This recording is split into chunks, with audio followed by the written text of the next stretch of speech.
센터에서 정현정입니다.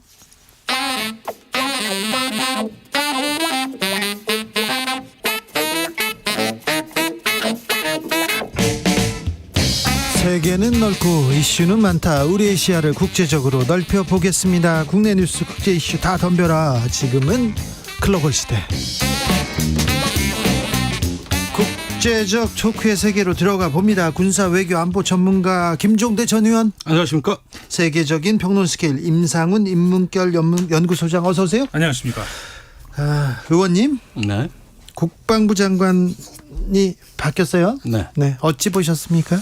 예, 뭐 한미 동맹 연합 능력을 제고하기 위해서 후임 신원식 국민의힘 의원을 임명했다. 네. 이렇게 이야기를 하는데 이종섭 장관도 원래 임명될 때 한미 동맹을 강화하기 위한 적임자라 그랬거든요. 아, 그래요? 예.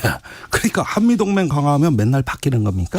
그리고 야당이 탄핵안을 발의한다 그러니까 미리 사임을 했다 이건데, 아니 야당이 탄핵 얘기하면 아이고 우리가 먼저 사임하겠습니다. 이러는 정부 아니잖아요. 아니죠. 이번에 전혀 그런 정부 아니잖아요. 아니죠. 그러니까 이거 다 표면적인 이유고, 네. 제가 보기에는 이번 최수근 상병의 외압 의혹, 또 연이은 어떤 여러 가지 항명 외압 파동에서 제가 보기에는 관련자들이 전부 퇴진하는 걸로 보여집니다. 장관뿐만이 아니고 네. 안보실 2차장, 국방비서관, 그리고 국방차관도 지금 바뀐다는 얘기가 있어요. 예. 예, 여기까지 다 이어지고 아마도 이후에 특검에도 대비하지 않을까 생각이 드네요. 네. 개각에 대해서 소장님은 뭐 특별히 드릴 말씀은 없고, 저는 워낙에 뭐 국내 정치를 이렇게 전문으로 이렇게 알겠습니다. 말씀을 드리는 분은 아니니까. 문화체육에 대해서는 저희가 깊으셨어요. 뭐 다만 근데 이제 과거에 한번 이 지난 정권에 네. 지난 정권에서 그러니까 지난 정권에서 문화 관련해서 좀 소란이 좀 있었지 않습니까? 블랙리스트를 관련해 가지고. 네. 그런 것들이 한번 우리가 그러니까 보수 정권이든 진보 정권이든 뭔가 잘못된 선례가 있을 때 그거를 이렇게 고치고 간다는, 다시 답습하지 않는다는 그런 명확한 그런 메시지가 없다는 점이 오히려 더 그쪽으로 다시 돌아가는 것 아닌가라고 하는 그런 뉘앙스를 보인다는 점이 좀 아쉽다는 거, 뭐 그런 거는 있었죠. 김정은, 푸틴 두 정상이 지금 4년 5개월 만에 만났습니다. 우주 기지에서 만났습니다. 지각대장 푸틴 대통령이 이번에는 30분 먼저 김정은 위원장을 반겼다고 합니다. 네. 예, 이것도 이제 아주 러시아로서는 굉장히 견우직녀 만났듯이 아주 철철 애정이 넘치는 이런 어떤 환대의 모습이라고 할 수 있겠고, 이번에 장소는 매우 특별합니다. 네. 이 보스토니치니 우주 기지가 우리 나로 우주 기지 면적의 100배예요. 세계 최대 활주로도 있고요. 100배요? 예, 551제곱킬로미터입니다. 예, 활주로 길이가 무려 5,100m. 어마어마하죠. 예, 그리고 5,100m요? 예, 거기에다가 지금 이 우주기지에서는 발사대도 있고 조립공장도 있고, 말하자면 거대한 클러스터거든요. 그런데 푸틴 대통령이 그 이유를 명확히 얘기했어요. 왜 여기서 만나냐. 아니 북한의 위성 개발 지원할 거다. 그리고 김정은 위원장이 30분 늦게 도착을 했는데 푸틴이 일찍 도착한 거죠. 이제 김정은 30분 후에 만나니까 이 우주 개발에 관심이 많은 걸로 알고 있다. 이러면서 로스코스모스 러시아 우주국의 위원장이 직접 나와가지고 소유주 위성이라든가 이런 어떤 새로운 위성의 성능, 추력, 재원 이런 것들 다 설명을 다 하고 김정은 위원장 받아 적었다는 거 아니에요, 수첩에다가. 네. 그 과학 전문가들도 많이 데려갔다면서요? 예, 그렇습니다. 그래서 이런 전반적인 걸 보면은 이번에 우주기지에서 북한과 러시아 간에 하나의 어떤 기술 공동체 또는 어떤 협력 관계를 대외에 과시하려는 명확한 목적이다. 더 나아가서 이게 ICBM을 지원한다기보다는 위성 탑재체 지원으로 지금 보여집니다. 그러니까 로켓은 로켓대로 그냥 아직은 핵심 기술로 통제하되 그 로켓에 탑재하는 위성, 이거는 분명히 푸틴 입으로 자기들이 돕겠다 그랬거든요. 이건 굉장한 진전이죠. 지난주에 한번 말씀드렸잖아요. 그 상호 간에 서로 필요로 하는 것이 정확하게 상보돼 있다. 네. 그 우크라이나와 전쟁을 치르고 있는 러시아 입장에서는 재래 무기가 지금 하나라도 더 필요한 그런 상황에서 뭐 전 세계적으로 북한 무기의 어떤 그 열등함 이런 것들은 뭐 잘 알려져 있지만 그것마저도 이제 필요하다는 것이죠. 반면에 이제 지금 의원님 말씀하신 것처럼 북한 같은 경우에는 첨단 장비 같은 것 이미 이제 위성을 향해서 그 위성 기술을 향해서 북한이 했습니다만 좀 두 번 실패한 그 사례가 네. 있잖아요. 네. 그런 차원에서 지금 그 러시아의 첨단 기술 위성을 위한 첨단 기술이 북한 입장에서는 또 절실한 입장이고 그리고 바로 그 만나기 직전에 또 한번 발사하지 않았습니까? 그런 것들이 다 그런 것과 연결이 돼 있다는 것이고 그렇기 때문에 그 푸틴 대통령 어지간해서는 본인이 늦게 가지 그 네. 일찍 기다리지 않지 네. 않습니까? 원래 푸틴 대통령이 그런 것들, 그러니까 이 정치적인 어떤 그 노림수보다는 원래 이 사람이 그 인성이 그런 것 같아요. 그 메르켈 총리도 4시간 15분을 기다리게 한 사람 아닙니까? 네. 그리고 주로 그 우크라이나 정치인들을 많이 기다리게 했더만요. 네. 야누코비치 대통령 4시간 기다리게, 포로셴코 총리 4시간. 이건 뭐 전략이에요. 지각이 전략인 분이셨어. 아니 그래서 이게 정치계에 들어와서 그런가 봤더니 그게 아니요. 아니고 네. 결혼 전에 연애할 때도 그랬대요. 네. 전 부인 지금은 이혼했지만 전 부인 증언으로 하면은 맨날 늦었다고 하는 거거든요. 네.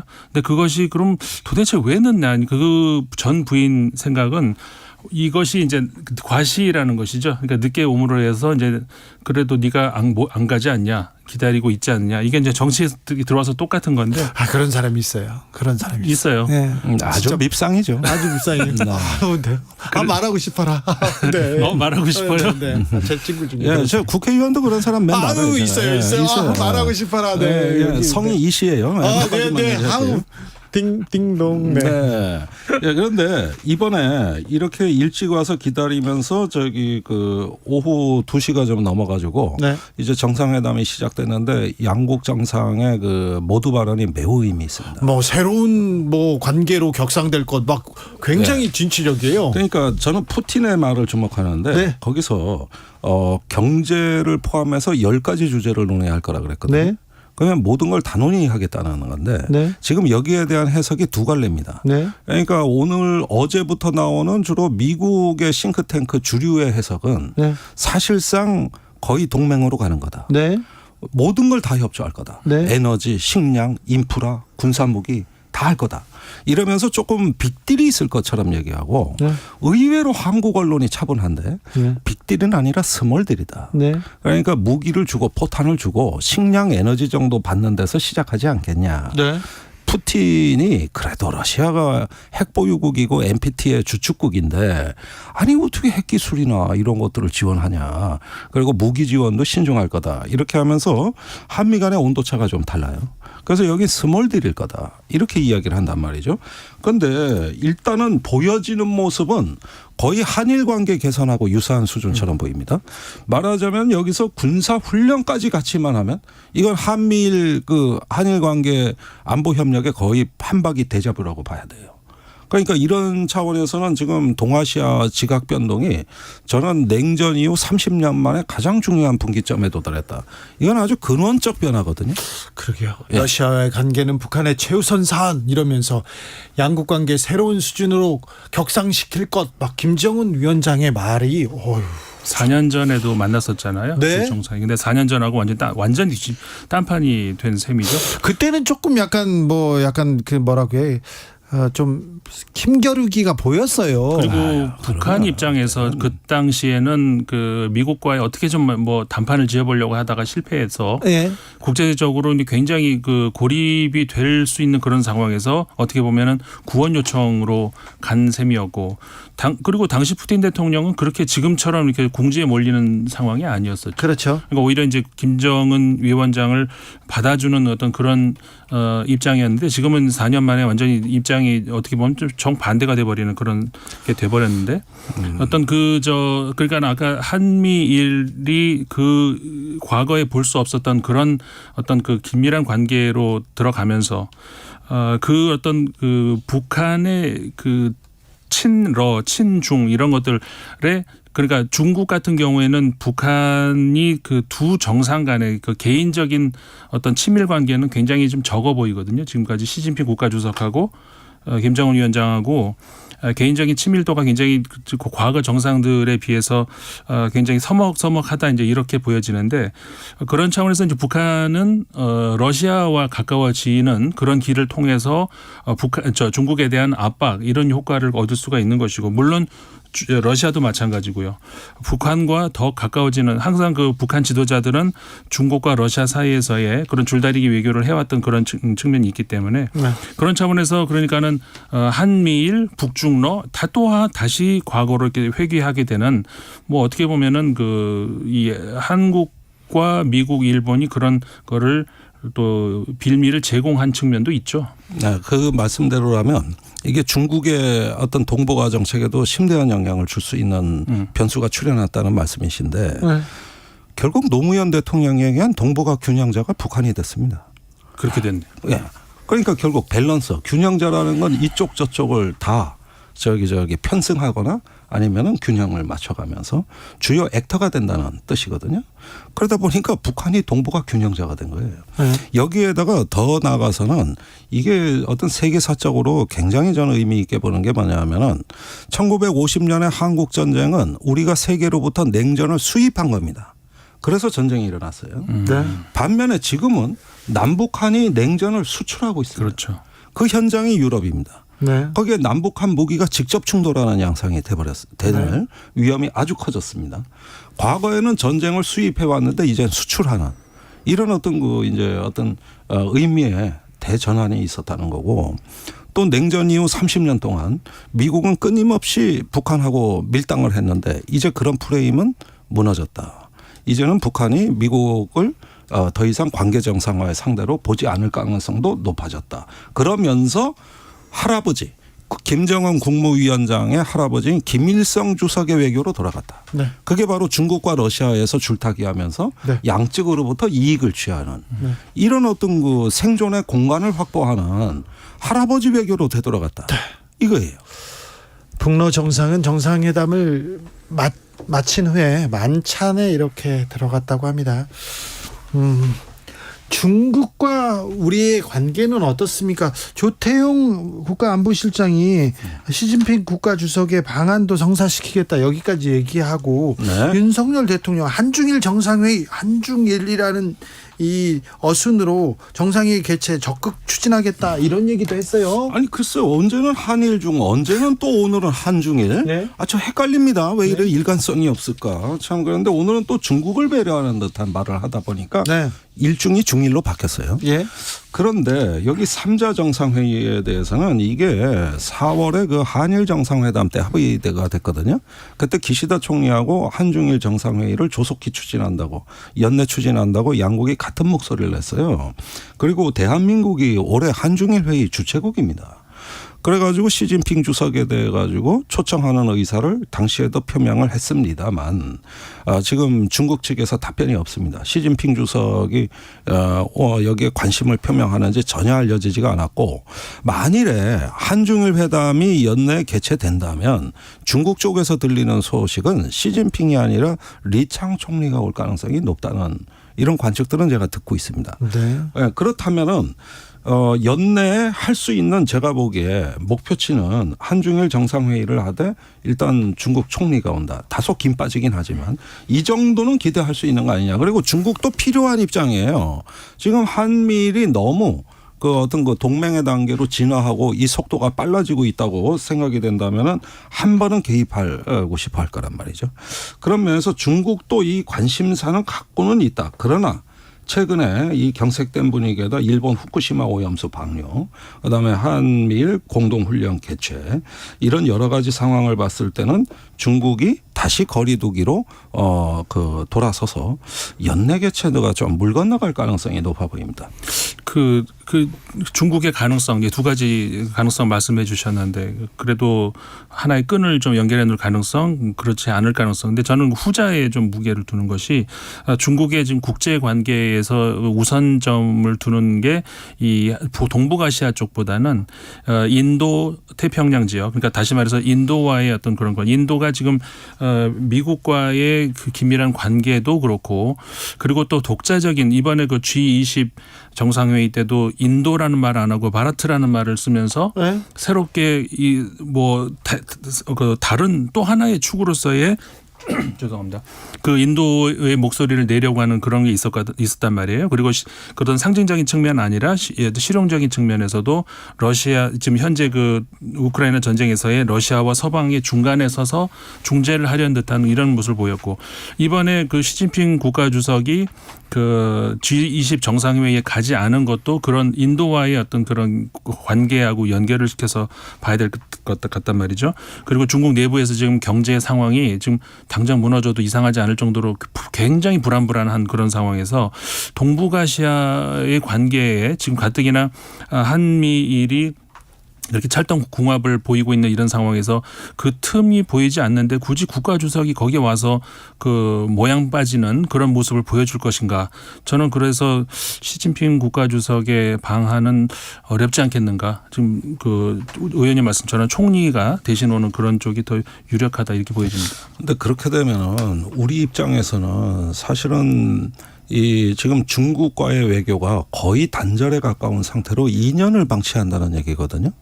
그리고 지금 러시아는 적국으로 돌아서고 있거든요. 그러면 지금 이런 상황이면 자 보십시오.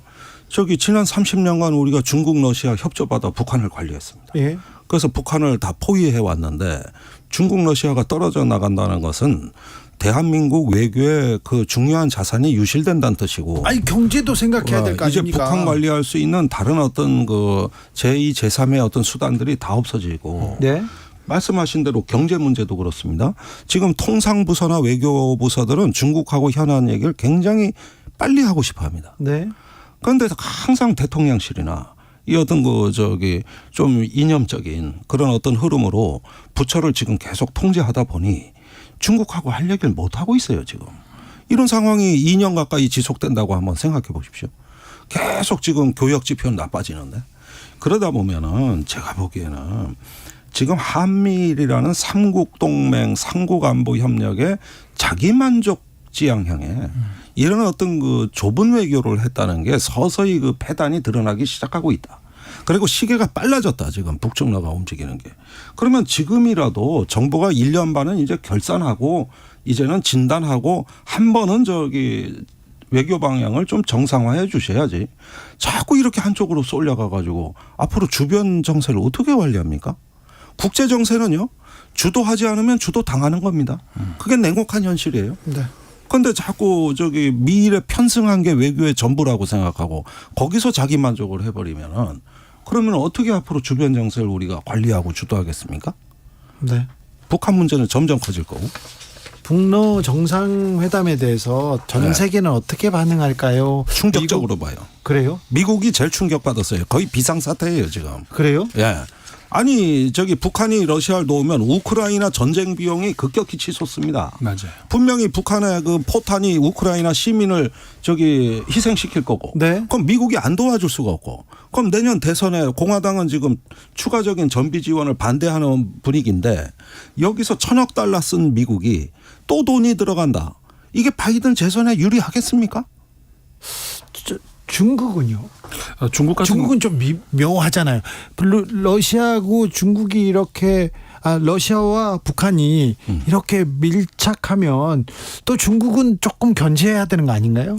조금 전에 제가 말씀드린 게 바로 그 대목인데, 그러니까 동북아시아 쪽으로 태평양 쪽으로 나갈 수 있는 어떤 그 완충지 혹은 발판 이런 쪽으로 이제 북한의 역할이 러시아나 그 중국이 가지고 있었는데 그런 차원에서는 그러니까 중국 러시아가 이 동북아시아의 어떤 그 거점으로서의 라이벌 관계를 북한이 지금까지 적절히 활용을 해왔던 측면이 있죠. 네. 근데 그런 차원에서 북한이 이제 그 등거리 그리고 경우에 따라서는 이쪽으로 저쪽으로 이렇게 붙었다가 이렇게 그런 외교를 해왔는데, 그러니까 지금 그런 아까 말씀드린 것처럼 중국과 북한이 약간 미묘한 그 가까운 듯 하면서도 또 약간 어색한 그런 관계에서 러시아하고 급격히 이제 가까워지게 되는 그렇게 되면은 중국 입장에서도 지금은 저 공식적으로는 뭐 두 나라 문제니까 뭐 우리는 별로 할 말은 없다 이렇게 공식적으로 말을 하고 있는데 분명히 어떤 그 동북아시아의 관리 차원에서 중국이 좀 더 그 적극적인 북한 쪽으로 향한 어떤 그런 움직임을